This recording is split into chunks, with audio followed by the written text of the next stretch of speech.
지금 이 순간에도 여러분의 포트폴리오 어딘가에 엔비디아가 들어 있을 겁니다.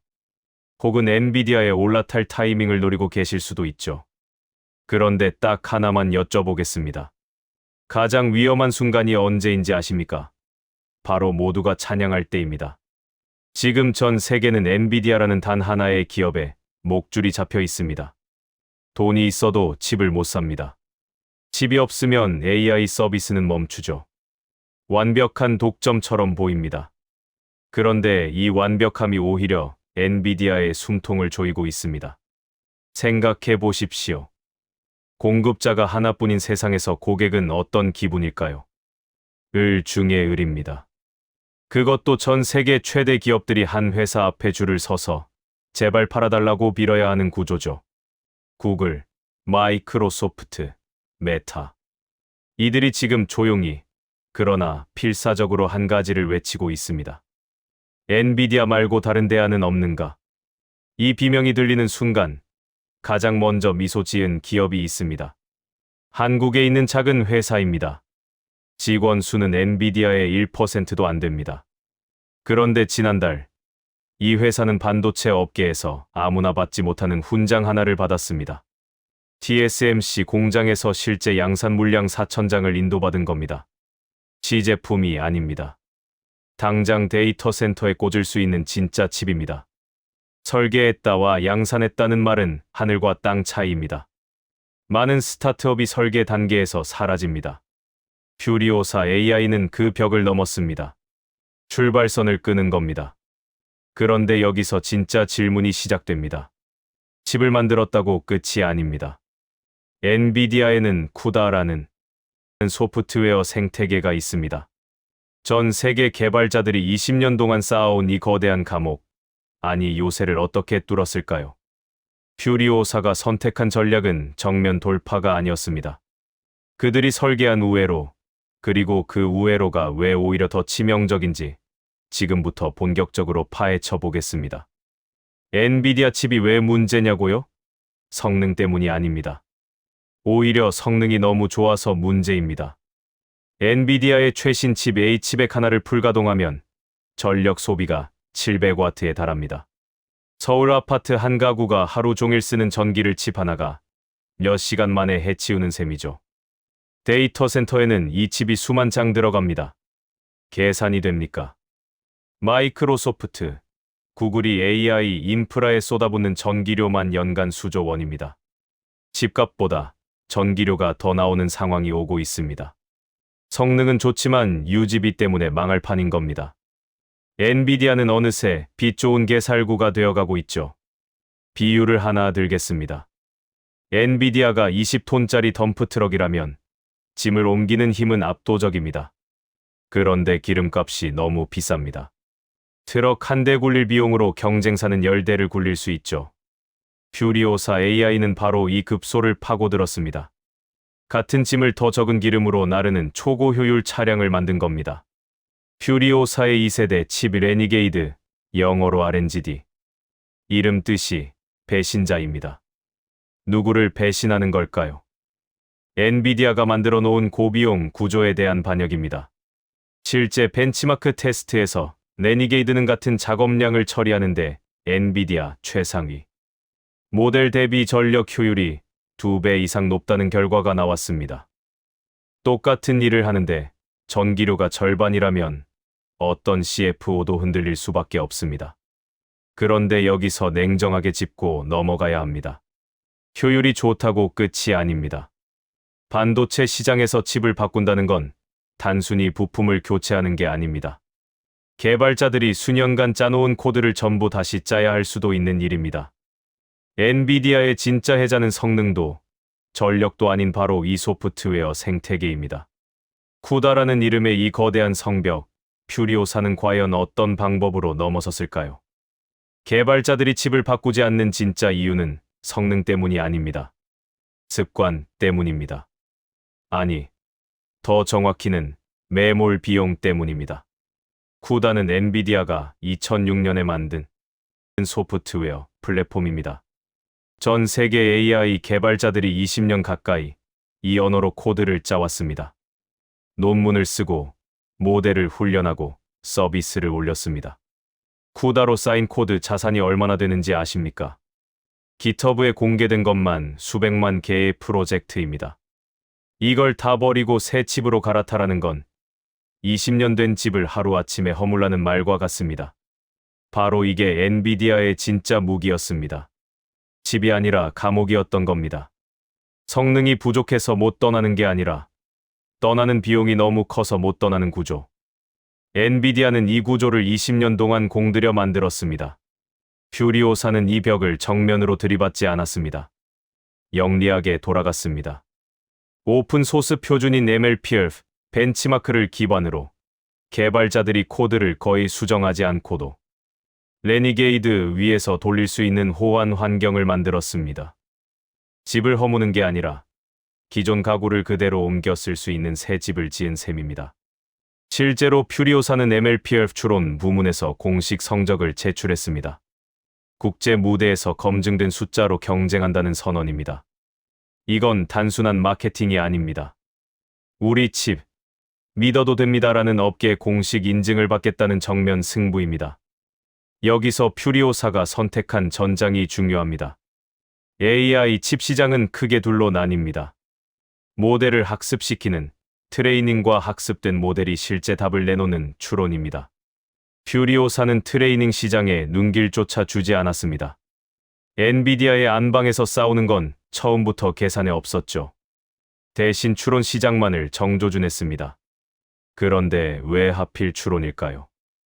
이 선택이 단순한 차선책이 아니라 오히려 더 거대한 시장을 향한 포석이라면 어떻겠습니까? 수능으로 비유해 보겠습니다. 트레이닝은 수험생이 1년 동안 공부하는 과정입니다. 추론은 실제 시험장에서 답을 찍는 순간이죠. 수능은 1년에 한 번입니다. 하지만 시험은, 아니 AI가 답을 내놓는 순간은 하루에도 수십억 번 일어납니다. 여러분이 챗GPT에 질문을 던질 때마다, 네이버 AI가 검색 결과를 정렬할 때마다, 유튜브 알고리즘이 다음 영상을 추천할 때마다 그 모든 순간이 추론입니다. AI 서비스가 전 세계로 퍼질수록 공부하는 시간보다 시험 치는 시간이 기하급수적으로 늘어납니다. 시장 조사 기관들은 2027년이면 추론용 칩 시장이 트레이닝 시장을 역전한다고 봅니다. 퓨리오사가 노리는 건 바로 이 역전의 순간입니다. 그런데 추론 시장에는 트레이닝과 전혀 다른 요구 조건이 있습니다. 트레이닝은 무조건 성능이 최우선입니다. 시간이 걸려도 되니 최대한 정확하게 학습시켜야 하죠. 하지만 추론은 다릅니다. 0.1초 안에 답이 나와야 하고 전력은 최소화해야 하며 하루 24시간 쉬지 않고 돌아가야 합니다. 이 조건에서 엔비디아의 덤프트럭은 과잉 스펙입니다. 20톤 트럭으로 편의점 택배를 나르는 격입니다. 퓨리오사의 경량 고효율 설계가 빛을 발하는 지점이 바로 여기입니다. 실제로 레니게이드는 추론 특화 아키텍처로 설계됐습니다. 칩 내부에서 데이터가 이동하는 거리를 줄이고 불필요한 연산을 과감히 덜어냈습니다. 결과는 숫자로 나옵니다. 같은 전력으로 처리하는 추론 작업량이 엔비디아 대비 2배. 데이터 센터 입장에서는 서버 절반을 줄일 수 있다는 뜻입니다. 전기료, 냉각비, 공간 비용까지 함께 줄어듭니다. 그런데 칩 하나 잘 만든다고 시장이 바뀌지는 않습니다. 퓨리오사도 그걸 압니다. 그래서 그들은 칩만 팔지 않습니다. 칩을 중심으로 거대한 동맹을 구축하기 시작했습니다. 그 첫 번째 파트너가 LG CNS입니다. 그런데 이 동맹의 진짜 목적은 단순한 납품 계약이 아닙니다. 한국이라는 나라 전체가 하나의 전략을 공유하는 이른바 기술 안보 프로젝트의 시작입니다. 과연 이 연합군은 어디를 향하고 있을까요? 2023년 한 가지 불편한 사실이 수면 위로 떠올랐습니다. 한국 기업들이 AI 서비스를 운영하는 데 쓰는 데이터가 미국 서버를 거친다는 겁니다. 우리 국민의 검색 기록, 의료 정보, 금융 데이터가 국경을 넘어 처리되고 있었습니다. 법적으로 문제가 없다 해도 국가 안보 측면에서는 심각한 경고등입니다. 유럽은 이미 움직였습니다. EU는 자국 데이터를 자국 인프라에서 처리하는 디지털 주권 정책을 법제화했습니다. 미국도 중국산 칩을 전면 차단했습니다. 기술이 단순한 비즈니스가 아니라 국가 전략 자산이 된 시대입니다. 이걸 소버린 AI라고 부릅니다. 우리 데이터를 우리 칩으로, 우리 땅 안에서 처리하는 체계죠. 퓨리오사 AI와 LG CNS의 협력은 바로 이 맥락에서 읽어야 합니다. 단순한 부품 납품 계약이 아닙니다. LG CNS가 보유한 국내 최대급 클라우드 인프라 위에 퓨리오사의 레니게이드를 심고 그 위에 한국형 AI 모델을 올리는 겁니다. 하드웨어부터 소프트웨어까지 공급망 전체를 국산화하는 프로젝트입니다. 이 구조가 완성되면 어떤 그림이 나올까요? 병원이 AI 진단 서비스를 도입할 때 환자 데이터가 미국 서버를 거칠 필요가 없습니다. 금융사가 AI 심사 시스템을 구축할 때 고객 정보가 국경 밖으로 나가지 않아도 됩니다. 정부 부처가 AI 행정 시스템을 운영할 때 국가 기밀이 외산 인프라를 타지 않아도 되죠. 이건 시장이 아니라 국가 인프라의 교체입니다. 글로벌 빅테크들이 이 움직임을 예의주시하는 이유가 여기 있습니다. 한국이 소버린 AI 생태계를 성공적으로 구축한다면 이건 하나의 레퍼런스가 됩니다. 비슷한 고민을 하는 동남아, 중동, 유럽 국가들이 이 모델을 따라갈 수 있습니다. 퓨리오사의 전장이 한국을 넘어 세계로 확장되는 시나리오입니다. 물론 장밋빛 전망만 있는 건 아닙니다. 엔비디아는 가만히 있지 않습니다. 이미 전력 효율을 대폭 개선한 차세대 칩 블랙웰을 시장에 풀기 시작했습니다. 퓨리오사가 공략한 급소를 엔비디아도 알고 있다는 뜻입니다. 그렇다면 골든타임은 얼마나 남았을까요? 그리고 그 시간 안에 퓨리오사가 반드시 넘어야 할 마지막 벽은 무엇일까요? 엔비디아의 블랙웰이 시장에 풀리기 시작했습니다. 전력 효율을 대폭 개선했다고 합니다. 퓨리오사가 파고든 바로 그 급소를 엔비디아도 틀어막기 시작한 겁니다. 거인이 눈을 떴습니다. 그렇다면 퓨리오사에게 남은 시간은 얼마일까요? 반도체 업계에는 냉혹한 공식이 하나 있습니다. 기술 격차는 돈으로 좁힐 수 있지만 생태계 격차는 시간으로만 좁힐 수 있다는 겁니다. 엔비디아가 블랙웰로 전력 효율을 따라잡는 건 시간 문제입니다. 하지만 퓨리오사가 지금 이 순간 쌓고 있는 건 기술이 아닙니다. 신뢰입니다. LG CNS와의 동맹이 첫 번째 레퍼런스가 됩니다. 국내 대형 금융사, 의료기관, 공공기관이 퓨리오사 칩 위에서 AI 서비스를 돌리기 시작하면 그 실적이 해외 영업의 무기가 됩니다.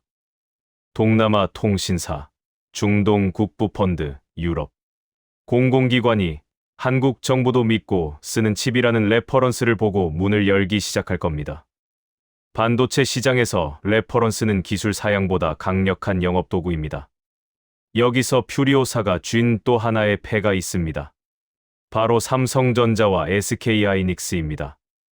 AI 칩의 성능을 결정하는 건 연산 속도만이 아닙니다.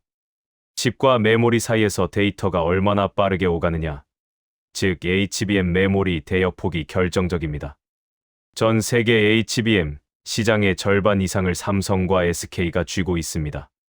퓨리오사는 지리적으로 그리고 산업적으로 이 두 기업과 가장 가까운 자리에 있습니다. 국산 칩과 국산 메모리의 최적화 협업. 이건 미국 팹리스 기업들이 쉽게 따라올 수 없는 구조적 강점입니다. 물론 냉정하게 봐야 합니다. 퓨리오사의 현재 기업 가치는 엔비디아의 0.01%도 안 됩니다. 고객사 확보는 이제 시작 단계입니다. 블랙웰이 시장을 장악하기 전에 충분한 레퍼런스를 쌓을 수 있느냐. 그 골든타임이 사실상 2025년에서 2026년 사이라는 게 업계의 중론입니다. 지금 이 순간이 퓨리오사에게는 전부입니다. 1997년의 삼성전자를 기억하십니까? 당시 삼성 반도체를 진지하게 보는 사람은 많지 않았습니다. 일본 기업들이 메모리 시장을 장악하고 있었고, 삼성은 이제 막 양산을 시작한 후발주자였습니다. 그로부터 10년 뒤, 판도는 완전히 뒤집혔습니다. 지금 퓨리오사가 서 있는 자리가 딱 그 자리입니다. 문제는 단 하나입니다. 여러분은 이 싸움을 구경하실 겁니까? 아니면 그 안에 서 계실 겁니까? 한 가지 착각을 먼저 깨드리겠습니다. 퓨리오사의 목표는 엔비디아를 무너뜨리는 게 아닙니다. 그건 불가능하고 애초에 그럴 필요도 없습니다. 시장을 다시 보겠습니다. 전 세계 AI 칩 시장에서 엔비디아의 점유율은 현재 80%를 넘습니다. 나머지 20%를 AMD, 인텔, 구글 TPU, 그리고 수십 개의 스타트업이 나눠 갖고 있습니다. 퓨리오사가 이 20% 안에서 단 5%만 가져와도 그 숫자가 얼마인지 아십니까? 수조 원짜리 시장입니다. 엔비디아를 이길 필요가 없습니다. 대체 불가능한 2등이 되면 됩니다. 역사가 증명합니다. 마이크로소프트가 모바일 시장에서 애플을 이기지 못했지만 클라우드에서 독자적인 제국을 세웠습니다. AMD가 인텔을 완전히 꺾지 못했지만 서버 시장에서 40% 점유율을 가져오며 주가가 10배 뛰었습니다. 퓨리오사의 시나리오는 이겁니다. 추론 시장에서 소버린 AI 수요에서 HBM 최적화 협업에서 엔비디아가 채우지 못하는 빈틈을 장악하는 것입니다. 그렇다면 퓨리오사가 반드시 넘어야 할 마지막 벽은 무엇일까요? 기술도 아니고 자금도 아닙니다. 바로 소프트웨어 개발자들의 관성입니다. 아무리 칩이 좋아도 개발자가 외면하면 끝입니다. 퓨리오사는 이 벽을 오픈소스 전략으로 공략하고 있습니다. 자사 칩에서 돌아가는 개발 툴킷을 무료로 공개하고 쿠다 코드를 최소한의 수정으로 이식할 수 있는 변환 도구를 제공합니다. 개발자들이 리스크 없이 한번 써볼 수 있는 환경을 만드는 겁니다. 써보면 압니다. 전기료 고지서가 절반으로 줄어드는 걸 직접 확인하는 순간 관성은 깨집니다. 결국 이 싸움은 기술 싸움이 아닙니다. 신뢰 싸움입니다. 4,000장의 양산칩은 그 신뢰의 첫 번째 증거입니다. LG CNS와의 동맹은 두 번째 증거입니다. 그리고 지금 이 순간에도 퓨리오사는 세 번째, 네 번째 증거를 쌓아가고 있습니다. 거인은 여전히 강합니다. 하지만 거인도 모든 전선을 동시에 지킬 수는 없습니다. 다윗은 골리앗의 이마를 노린 게 아닙니다. 골리앗이 방패를 들지 못한 단 한순간을 기다렸습니다. 그 순간이 지금입니다. 그렇다면 투자자의 시선에서 이 싸움은 어떻게 읽혀야 할까요? 흥미로운 이야기를 뛰어넘어 실제 숫자와 타임라인으로 냉정하게 따져볼 시간입니다. 마지막으로 냉정하게 숫자로 이야기하겠습니다. 흥미로운 스토리는 여기서 끝내겠습니다. 지금부터는 여러분의 자산 이야기입니다. 퓨리오사 AI는 현재 비상장 기업입니다. 직접 매수할 수 있는 주식이 없습니다. 하지만 이 싸움의 수혜를 받을 수 있는 경로는 분명히 존재합니다. 첫째, LG CNS입니다.